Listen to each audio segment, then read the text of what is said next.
नमस्कार, मेरा नाम संदीप है और टेक्निकल गपशप के इस एपिसोड में आपका बहुत बहुत स्वागत है। आज के इस एपिसोड में हम करेंगे Asus के G752vs गेमिंग लैपटॉप की अनबॉक्सिंग और रिव्यू। तो चलिए अनबॉक्सिंग शुरू करते हैं। और सबसे पहले जैसे कि आप देख सकते हैं इसमें टेप लगा है जिसे मैं कैंची से काटूंगा और देखेंगे इस बॉक्स के अंदर क्या है।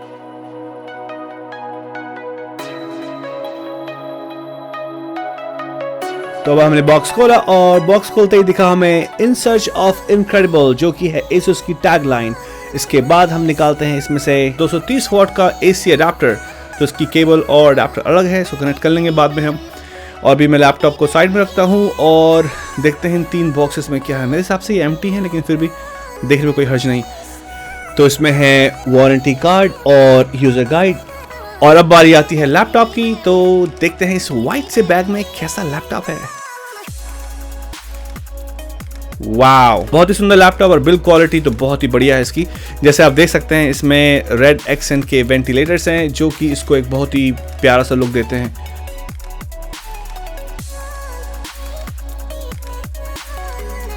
और मेरे हिसाब से अनबॉक्सिंग में इतना ही, क्योंकि इसमें सिर्फ 3 चीज़ें आई थी, एक AC अडाप्टर, एक लैपटॉप और यूज़र गाइड। तो अब मैं आपको बताना चाहता हूँ कि आज मुझे पूरे 2 महीने हो चुके हैं इस लैपटॉप को यूज़ करते करते। तो मेरे हिसाब से इसका रिव्यू अब होना ही चाहिए। और रिव्यू स्टार्ट करने से पहले मैं आपको बताना चाहता हूँ कि लैपटॉप भारी है, बहुत भारी, करीब 4.5 किलो का बैटरी के साथ। और बात करें इसके लुक्स की, तो इसका जो लुक है वो है कॉपर टाइटेनियम लुक।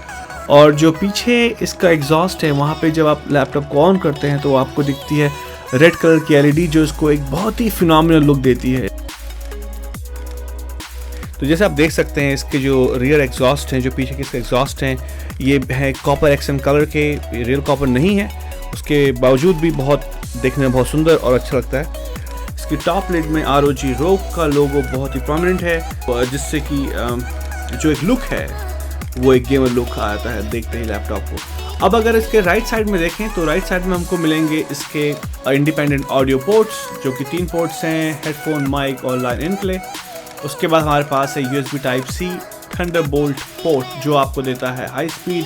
और उसके बाद 2 USB 3.0 पोर्ट्स। और उसके बाद है डिस्प्ले पोर्ट, HDMI पोर्ट और 10 Gbps का नेटवर्क पोर्ट। और अडाप्टर का पोर्ट जो कि राइट हैंड साइड में है। और लेफ्ट साइड में देखें तो हमारे पास सिक्योरिटी लॉक है। उसके बाद 2 USB 3.0 पोर्ट्स, फिर हमारे पास है डुअल लेयर DVD ड्राइव और फिर है हमारे पास कार्ड रीडर।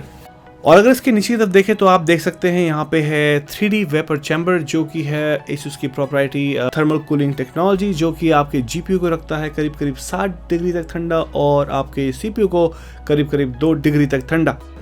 और इसका जो डिस्प्ले है ये है wide view panel 1920 by 1080p full HD, जो आता है NVIDIA G-Sync के साथ। G-Sync आपको इनेबल करता है स्टटर फ्री गेम खेलने के लिए, जिससे आपको विजुअल्स मिलते हैं बहुत ही स्मूथ। अभी तो हो गई एक्सटीरियर की बात। अब इसके अंदर जो है वो इससे भी ज़्यादा अच्छा है, क्योंकि इसमें है इंटेल का i7 प्रोसेसर, जो कि है 6820HK, जिसका स्टॉक है 2.7 GHz स्पीड पर। आपको इसको ओवरक्लॉक कर सकते हैं। मैंने जो ट्राई किया था 4 GHz तक किया था, जिससे मुझे स्टेबल स्पीड मिली। उसके बाद मुझे इसमें स्टेबल स्पीड नहीं मिली।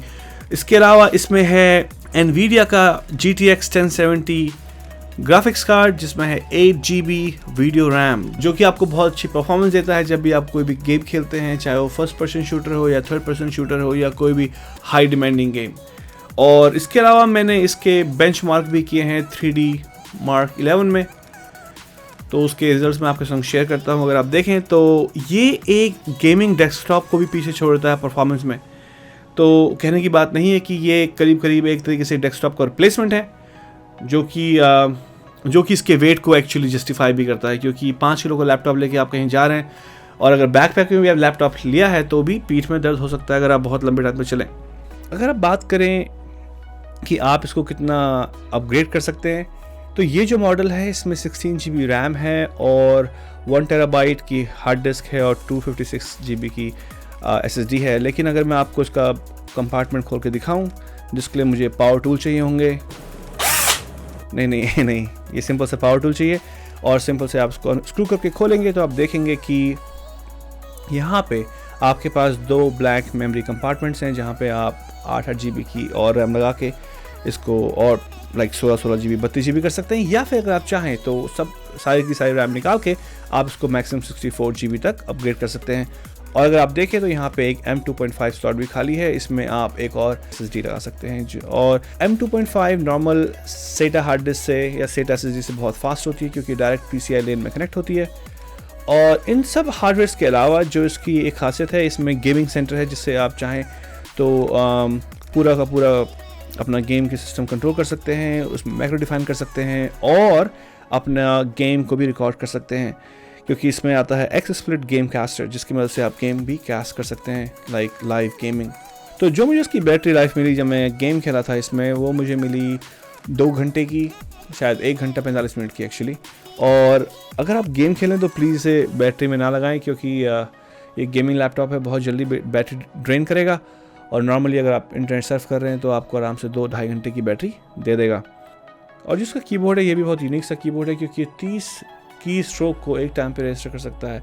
और इसमें मैक्रो कीज दी गई हैं जिसको आप प्रोग्राम कर सकते हैं कुछ भी चीज़ करने के लिए। लाइक अगर मैं इसको मैक्रो को डिफाइन कर दूं कि ये लॉन्च करेगा माइक्रोसॉफ्ट एज, तो आप देख सकते हैं कि इसने अब लॉन्च कर दिया माइक्रोसॉफ्ट एज। और अगर आप मुझसे पूछें तो मैं इसको पूरा का पूरा रिकमेंड करूँगा गेमिंग और वीडियो एडिटिंग के लिए। पर अगर आप मुझसे पूछें क्या वैल्यू फॉर मनी है, शायद नहीं, क्योंकि ये करीब करीब मुझे पड़ा 3200 कैनेडियन डॉलर्स का। तो हिसाब लगा जाए मोटा मोटा तो 1.5 लाख रुपए से ऊपर। उस हिसाब से तो मैं 1.5 लाख में एक डेस्कटॉप डालूंगा जिसमें मैं वीडियो एडिटिंग कर लूँगा, लेकिन मेरे पास ऑलरेडी डेस्कटॉप है। अगर आप ट्रैवल करते हैं और वीडियो एडिटिंग करना चाहते हैं, गेम खेलना चाहते हैं, तो ये आपके लिए सही है। पर वैल्यू फॉर मनी इतनी ज़्यादा नहीं है अगर आप एक डेस्कटॉप से कंपेयर करें तो। उसके अलावा बात करें तो ओवरऑल ये लैपटॉप मुझे बहुत अच्छा लगा और इसको मैं जब भी ट्रैवल करता हूँ तो एडिटिंग के यूज़ करता हूँ। आज तक मुझे इसके संग कोई परेशानी नहीं आई, सिवाय एक के जो कि है इसकी साउंड क्वालिटी। इसकी साउंड क्वालिटी इतनी अच्छी नहीं है, शायद उसका रीज़न ये भी है कि इसके जो स्पीकर्स हैं वो स्क्रीन के पीछे हैं और अगर आप सुनेंगे तो आपको तो अच्छा नहीं सुनाई देगा। तो अगर आप इसे यूज़ करें तो आप प्लीज़ हेडफोन यूज़ करिए या फिर एक्सटर्नल स्पीकर यूज़ करिए। सो ओवरऑल मुझे लैपटॉप अच्छा लगा। कमेंट बताइए कि आपको अनबॉक्सिंग और रिव्यू कैसा लगा, और अगर आपके कोई और भी क्वेश्चन हो तो please feel free to ask me. मैं यहीं पे हूँ, अगली बार हम फिर मिलेंगे, तब तक के लिए take care and be safe.